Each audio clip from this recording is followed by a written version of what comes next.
All right. Welcome, welcome. Get things straightened out here. So, a couple of people were reaching out to me. It doesn't look like they're on here, but that's okay. I'll do this live stream, and if anyone pops on, they can have a Q&A. There were a couple folks reaching out to Vegan JP that I saw. They wanted to do this for quite a few months. I've helped a few people on other mediums, but a lot of people have been struck. This is a little different than my channel, but incorporated in it is health aspects that I have come to the realization of over the last 10 or so years. But this is a pretty brutal one, esophagitis, right? I have seen all over when I got it back in March. But there's stuff leading up to that. It was pretty brutal, pretty life-changing. And a lot of people that I reached out to, I saw in some groups, and a couple of people, there's many videos out, and there's different types of esophagitis, but no one really gave great answers, right? There was this route, this route, this route, this route. And all I can tell you is anecdotal what worked for me. And I'm going to do that.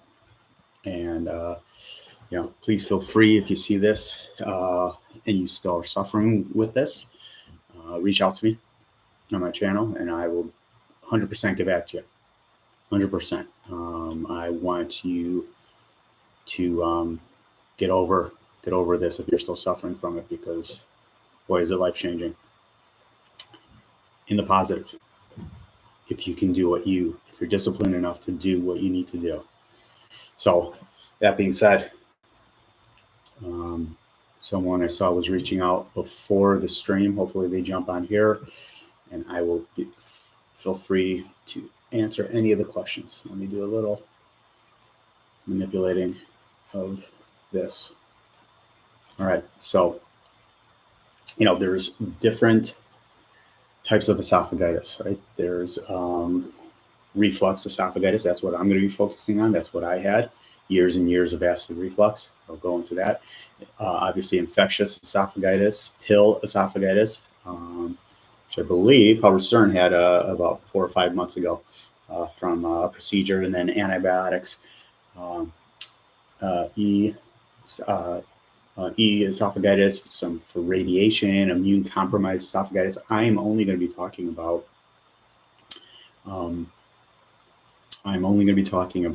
Acid erosion esophagitis. Okay.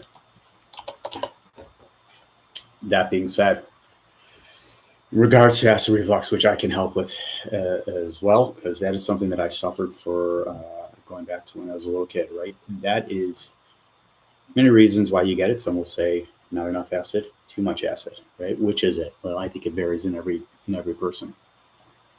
What really causes major acid reflux is eating late at night. You need at least 3 to 4 hours before, which is very difficult for us Americans, I know, and most people. You should be done with dinner by 5, 6 o'clock at the latest, and very hard to do, right? Many of us aren't even getting home until 5 or 6 or 7, right? And if you have young kids, it can be even worse.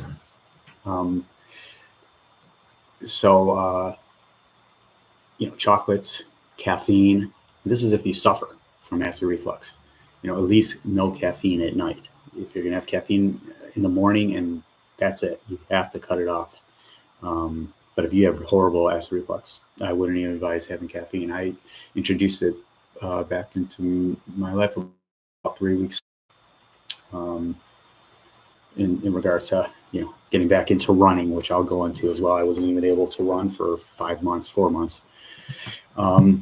So alcohol is the worst thing for acid reflux. Sorry, I don't care if it's wine, if it's beer, low acid alcohol, right? It is horrible, and that was my downfall forever, right?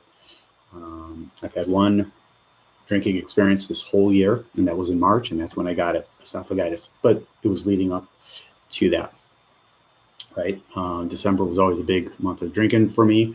I never drank really during the week. It was weekends, but went from when I was younger to beer to your typical, okay, rum and cokes or whatever it may be. And then as I got older, whiskey, right? Just straight up whiskey. On the weekends, Friday night, come home, have probably 3 or 4, fingered glass, maybe 2 of them, right? Wonder why I couldn't sleep well, wonder why I was getting acid reflux. So always kind of suffered from acid reflux because of a fatty diet. Also, you need to lose weight. You have to lose weight if you do the right diet, and that's lifestyle diet, not just doing a diet like a keto or a carnivore or even, Ozempic, whatever. You need to change your lifestyle. So I always had acid reflux growing up, on and off, and it was either I didn't really start dealing with it until I was started at the Chicago Board of Trade when I was 21, and everyone there was just popping Tums left and right. So did I. I started that, and someone told me about omeprazole, right? PPIs. I would just take them every now and then. I felt acid. I would take them every now and then. Well, that's not how they're supposed to work. And we'll go into that as well, because that's a whole nother ballgame of how they used to be prescribed now. And for decades now, you can just get them over the counter, CVS, Walgreens, Walmart, Target, anywhere, grocery stores. They were meant for 2 to 3 weeks, and now, well, we'll get into the whole GI thing. So bad diet, on and off again, typical American. Then when I went vegan, and I would every January I would go whole food, and before I went vegan, whole food, plant-based, January, February, March, no drinking. Then March would come, I'm like, all right, introduce it back in, and boom, it's completely fine. And then once I would introduce drinking or animal products, dairy especially, right back to acid reflux and all other types of issues that you're not even aware of, inflammation, right? So when I finally went healthy vegan, and I made the turn, acid reflux was gone within days, 2 days, 100% gone. But then when I would drink, no matter what it was, 1 glass of wine, whatever it may be, it affected me. And I'd have to have a Tums or I really didn't do the PPIs that anymore. It was more of the Tums. But, when you're sleeping, there were times I would wake up and I couldn't breathe because the acid was in there, and I would wake up, this went on when I was young. I'd be standing on my bed, not being able to breathe for 10 seconds, and then when I got married, she would scared the hell out of her, but she got used to it. It didn't happen all the time, but it would happen. It was all acid reflux. I had someone look down my throat, ENT, and he said, "Oh yeah, you're." This is years ago, 20-some years ago. "Oh yeah, you're inflamed." And he gave me a prescribed one at the time. I believe it was Nexium, to help maybe repair it. And he didn't go all the way down. He just numbed me, and it wasn't a true upper GI scope. And he prescribed Nexium, and boy, it had horrible effects on me in regards to side effects. So I took that for a bit because I knew it was supposed to cure your esophagus, and then I got off of it. Same bad habits, but then I finally went vegan and eliminated all animal products and went healthy-wise, gone, unless I drink, right? And like I said, not during the week, but even if you drink on the weekends, it affects you Monday and Tuesday. So, and then when holidays would come around, I would, drink a little more and eat some vegan junk food, and that all affected me, but really it was the alcohol more than anything, and eating late. Eating late is just brutal. And if you're going to eat late, you have to make sure when you're going to bed, just try to stay up as long as you can, but make sure your body, not with just pillows, but you need to be upright, more upright than just laying flat, okay? Otherwise, you're going to have issues, right? I'm even having, being the holidays, I'm not drinking, but I've eaten later and everything, and it's affected me a little bit, So if you truly want to get rid of acid reflux, you need to find that you can't live off of medications. You have to get the right balance, and you have to eliminate animal products. And that's not coming from only an ethical standpoint. It's a health.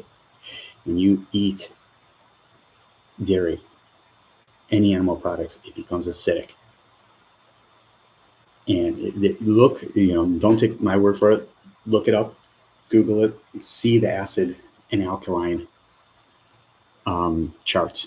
You'll see where animal products lead you, especially dairy. It's just not the way to go. So, back to my story with the esophagitis. Had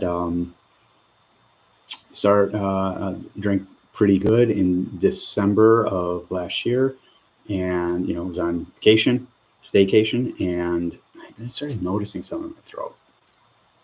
Still weirdness of swallowing, but didn't think much of it. A couple times I had to excuse myself because I felt like something was getting caught.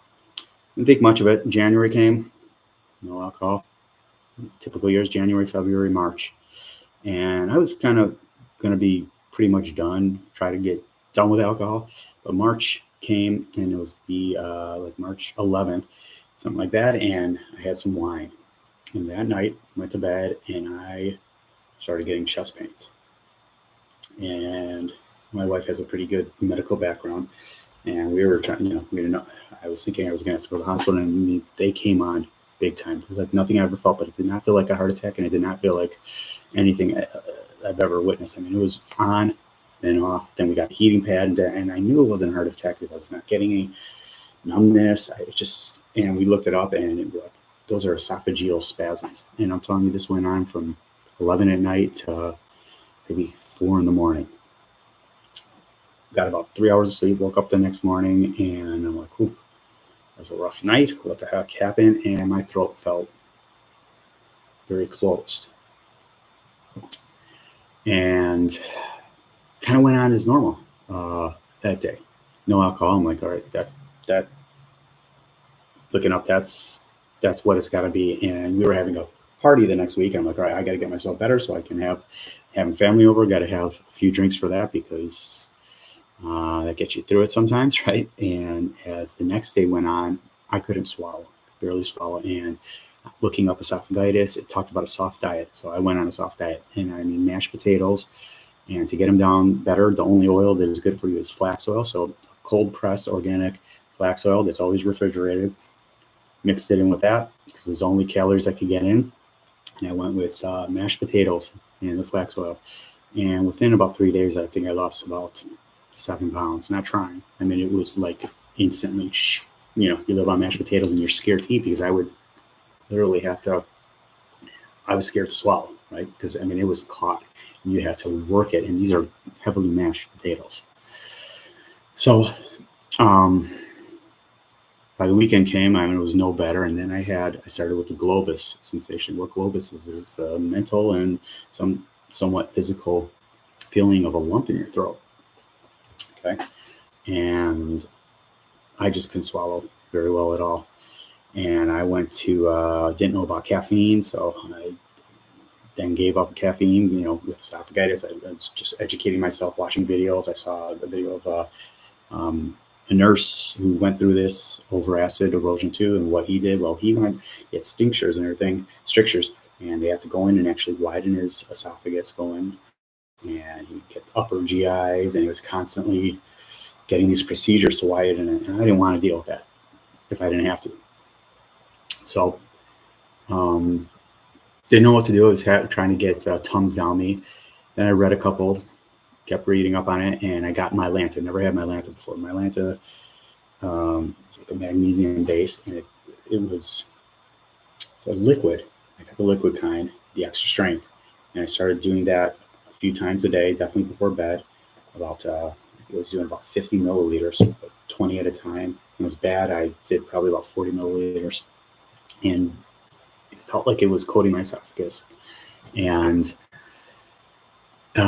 wasn't curing anything, but it felt like I was maybe coating it a little bit. Could have all been in my head, but it was helping with the acid reflux because at this point now I was constantly burping, constantly. I'd wake up in the morning and I'd be like, oh, I feel okay, and then within a minute I'm burping. I have nothing in me, burping, lump in the throat.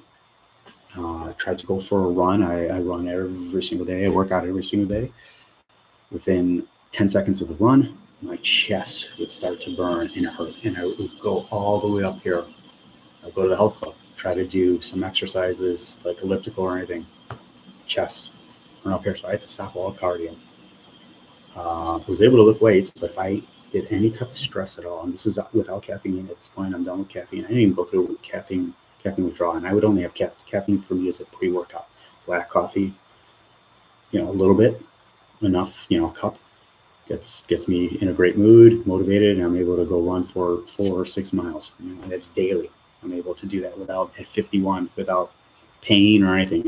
When you go whole food vegan, your recovery time is non-existent. Now I am 51. I have age limitations.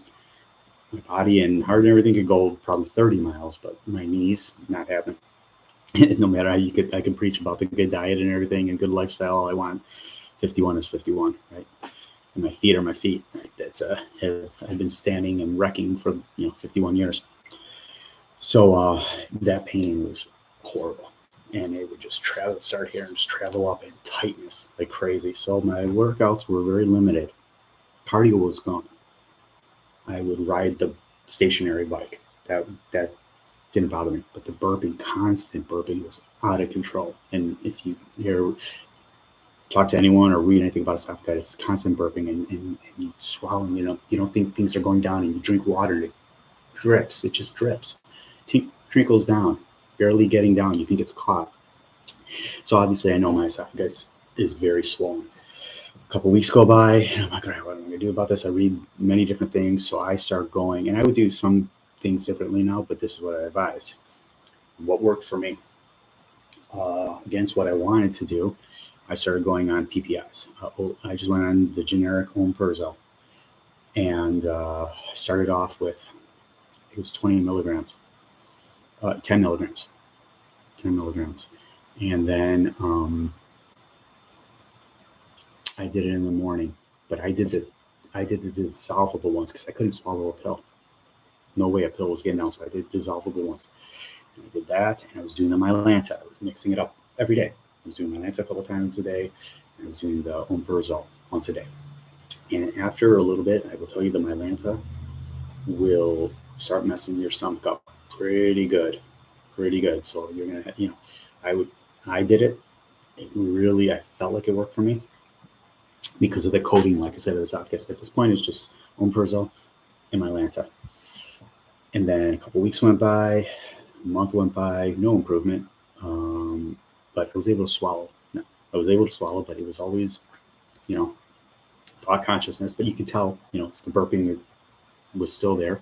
I mean, if I was at a 10 being the worst, right, I was maybe at a 9.5 in regards to belching and that type of stuff, gas. And then I upped my omeprazole day and night.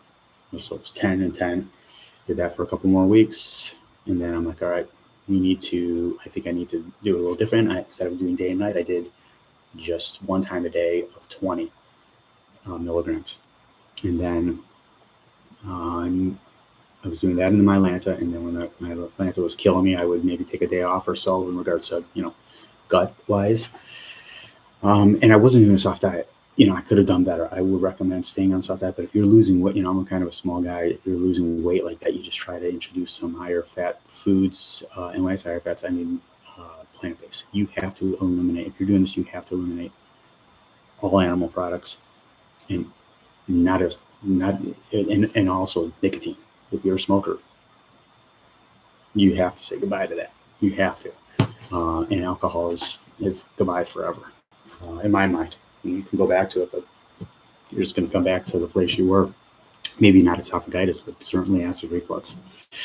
So it's March, April, May, and it's better, but I'm at an 8, out of 10. 8. I range from 8 to 9. I think it's getting better, and then boom, belching is always there, and the acid reflux and the dripping. I always feel like it's just something's getting caught. I never was like a lot of people who felt like they had to go to the emergency room because something's caught. I just kind of you have to mentally get into a different place, breathe, and eat the right foods, right? So spicy foods completely. That was another thing that hurt me as well. Always spicy foods, that's gone. all hot sauces, all that is gone. And once they're gone, you don't really miss it at all, and you can't go back to it because you're away from spicy foods at all for a little bit of time, and you go back to it, it's way too spicy for you. I mean, we had Thai food yesterday. Mine was mild and it was still a little too spicy. And I grew up on, getting it extra hot. Um, so we're just doing this for months and months, and finally we're about headed to vacation in July, and I'm like, this is ridiculous. My wife is, are you finally going to make an appointment? So I've heard about when you go to the GIs, what they're going to do. They're just going to put you on more drugs, this and that. And I'm like, what else can they put me on? So on vacation, I found a couple of GIs. They weren't that easy to get into, but I got into one called GI Doctors of Elgin, and I got in with a doctor. He was able to get me in like in a week. He had a cancellation. So after vacation, I went there like August 1st. And at this point, you're feeling very vulnerable, right? It's March, April, May, June, July, August. I was pretty vulnerable. And though I was feeling better at this point, the burping was minimal. I didn't change anything. I was doing the Mylanta and the Omeprazole, but I was religious with it. I also cut down on my drinking. I drink a lot of water, because, you can't fill up your stomach that much when you're trying to deal with this. And also with meals, I eliminated drinking water. I would always have like 32 ounces of water with every meal. Well, think of what that's doing. You have a full meal and you have a full belly of water too. It's going to push it up. Really diligent about eating 6 o'clock at the latest, 6 p.m. and sleeping like this. I was upright. My wife, didn't sleep in the bed with me for months because it was, we were just trying to get this better. So go to the GI doctor. He said, okay, we'll schedule an upper and lower scope. So colonoscopy and the upper GI. And, like I said, I was pretty vulnerable. And he said, all right, enough of the Mylanta. What you're going to do is you're going to up your Omeprazole, of course, and go to Pepsi Complete. Okay, do both if you need. And he wanted to put me on Caliphate or something like that. It's like an ulcer medicine. I didn't do it because he ended up scheduling my procedure for like 2 weeks later. And then the first thing he had me do was go get blood work. All came back fine. Then and remember, I was very disciplined about what I was doing before I went and saw him. And I was starting to feel better, but still not 100%. Then he scheduled me for a barium swallow. Barium swallow is when you actually go to the radiology department of a hospital. And, they put a lead vest on you, and they do all these x-rays while you're swallowing things, and you're manipulated this way, and you're drinking like this paint, basically white paint. It tastes like, not horrible, but you're constantly drinking that, and they're taking flashes of you constantly, x-rays and live x-rays as well. And they have you swallowing all crazy stuff. And I went swallowed the pill. I'm like, it feels like it's caught there. He goes, no, it's not caught there. It's down. So that's when Globus was really setting in. Globus, like I said, it's a mental thing. My daughter, who suffers from anxiety, she's 18. She's had this Globus thing on and off. From the time she was like 5, felt like a lump in your throat. Well, there's an exercise that I found, a doctor from Britain who did this, showed this exercise, and it worked for me. And I'll show it. But so that came out great. My blood work came out great.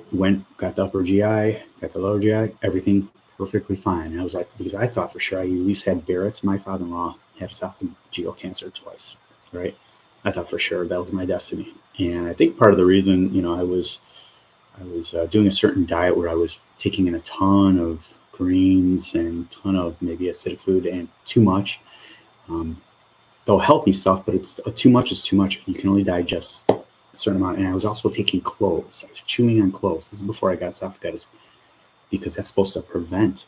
There's been studies on it, science, it could be BS, that having 2 cloves a day can help prevent esophageal cancer. And those were only done in like Petri dishes. I should have never done it because cloves burn the crap out of your mouth. If you've ever had a clove, it's supposed to help toothaches. I had a toothache 15 years ago. I chewed a clove because it's supposed to numb it. And it doesn't. It numbs it, but it doesn't get rid of a toothache. And especially if you need a root canal or something like that, right? It's a temporary fix. It's not as powerful as Novocaine. So I was doing 2 of those a day. Probably not good for someone who was suffering from acid reflux, right? Probably burning and, you know. So my stuff came up great. What was his answer? Up your omeprazole. And I'm like, well, shouldn't I get wean off it soon? He goes, no, you can be, I have people on it for 13, 14 years. Well, you know what the side effects of omeprazole is? Vitamin B12 absorption, forget about it. It's gone. So I take, being vegan, my B12 every day anyways, but I upped it even more, but it hinders your absorption of many vitamins, especially B12, cause of osteoporosis. And also some studies have come on out in regards to dementia. Well, I don't need that, right? My brain's shrinking as it is. I don't need from drinking all my life. And don't get me wrong, like I said before, I did not have a drinking problem, but I'm like a typical American or a typical drinker. Thursday or Friday, Saturday, Sunday, sometimes Thursday would come and you just have a couple of drinks. But we look at that as normal. Alcohol is the only drug that we look at as normal to have, right? And if you look into the statistics of alcohol, I'll let you do that, of what it leads to. It's nothing good comes out of it, especially for your health as you get older and young. When I started drinking young, your brain is forming and your body is forming, and you're putting in that substance to you, let alone that, and milk from another species. So I stayed on the omeprazole and the Pepsi when needed, and then I just started. This was 6 months at this point. I just started feeling better, and what I did was looking up on how to wean off of the PPIs. And this is something I would have started earlier. DGL, okay? Slippery elm. With slippery elm, you just take, teaspoon of it, mix it in maybe this much water, hot water, warm water, like for tea. Mix it. It's a powder. Use all the powder, and put that local. You can get it online anywhere. I get it at Fruitful Yield and DGL, right? You chew these. These are pills. You chew 3 at a time, and you chew them, and they become liquidy, and you let it go down your throat. It's coat your throat, coat your esophagus. And also did some of this caffeine throat coat tea. So that is to wean off the PPIs, because you can't just go off the PPIs. I would have started that earlier though, with if I knew about it when I was suffering with esophagitis. So when you go, so basically I felt great, but now I looked at a million different ways how to get off the PPIs, because at this point I'm on it 4 months or something, 4+ months PPIs every day. So this is how you wean off of it. Because what PPIs do, they were made, like I said, for 2 weeks. You take them 2 weeks and you're done. Well, now people are on them for decades, all their life. You will have major repercussions for that, but you can't just stop them, because what it does is it hinders you from making your own stomach acid, right? And it turns off the pumps. If you just get off of them, all of a sudden the pumps start turning on and flooding in, and you will just get a rebound effect, and it is ungodly. No matter what, you are going to get a rebound, no matter how you do it. You have to stick with it. You have to stick with the plan, because most people go back to it. Oh my God, I can't deal with it, and they jump on the PPI. Don't do it. If you want to get off of it, you have to get off of it. So what I did was I was taking 2 pills a day, right? At this point, I believe. And if you're taking 3 or whatever, you can do it this way. So 2 pills. Let's say you're taking 2 pills, break 1 1/2, go to 1 1/2 a day. Do that for a week. Start introducing this once or twice a day, right? And you can't take this. You have to take this at least an hour before, because could mess with the effects of the PPI. Okay, so an hour before. This you take before the meal as well. I actually take them after now if I need to. Okay, haven't really needed to, but if I'm eating late or something, I'll take 3 of those, chew them, let it go down. Okay, so I was doing that, and then I got off of this. So I was doing the 1 1/2 PPI, and the next day I did the PPI as well, 1 1/2, and this. I did that for a week, right? And I was only taking 1 of those Pepsi as needed, like 1 or 2 at the most. a day. Then a week goes by, I went to 1 a day, plus the PPI at night. So 1 in the morning, PPI, PEP at night. Did that for another week. What's this? Then, and I know people who wean off for 3-4 months. I did it for a month. It went perfectly well. But I was diligent. Then I did, like I said, I did that for a week. Then the next week, what I did was 1 pill every other day. Okay, so that day off, I was tricking the body a little bit. Made sure the day off I had these. If it was brutal, I didn't do the PPI. I would do this. It wasn't that brutal. It wasn't great, but it was not as brutal as I thought it was going to be. It was more of a mental game, right? I'm like, how bad is this going to get? No matter how bad it got, I was going to get off of it, no matter what. Excuse me. I just had lunch, so pardon me. So then, so I did that for about a week and a half, every other day. Then when I wanted to go to another thing, I went to a half of 1 for a week and a half, half of 1 of the PPI. At this point, didn't need this. I was doing this. Then I went to like every 3 days, this every day, right? As needed. Right before I knew I was going to eat it in an hour, this for sure. And then if I needed this, sure, but this was always incorporated in it at some point of the day. Then for about, it was probably about 6 weeks I did this. Then eventually, completely off the PPI and no Pepsid. Yes. There were a couple times where I think I maybe jumped on the Pepsid, but once I was off the PPI, completely gone. I never took it again. Never. Threw them out. Right? And I'm pretty determined when I want to do something. And just this. And this lasts quite a bit. This doesn't last as long. This lasts quite a bit. Now I don't need it. But with the holidays, I haven't been still working out and doing everything like that, but it, not as much as I like. So about, a month and a half ago, I'm like, all right, I'm going to see if I can start running again. I started to run. I felt it in my chest a little bit, but I was able to run right through it. It's amazing. So, like I said, my diet has not been the greatest since the holidays. Not horrible, better than 99% of Americans, but for me, not great. So my body's reacting a little bit, right? Christmas, I'm kind of a sugar freak, and I'm normally not on it, but my wife and them, my stocking and stuff, they do that, and it's bad influence, and she makes vegan Christmas cookies that you would die for and all that stuff. But so I'm needing a little more. Come, another week, I'll be perfectly fine because my diet will go 100% back to where it needs to be. So that, getting off that PPI, first you got to get cured, and then reach out to me. I can help you with getting off the PPI. This is, like I said, anecdotal. It worked for me. I just know a lot of people are told you're just on PPIs, you have to do this. They didn't have to do any stretching. I'm not saying that's the case for you, but if you let your acid reflux go on forever, and this happened to me at 50 years old, 50. Don't do what you need to do now. If you're suffering majorly from acid reflux, or you've had esophagitis and you're in your 20s, 30s, or 40s, or 50s, 60s, 70s, but make the changes. I will never drink again.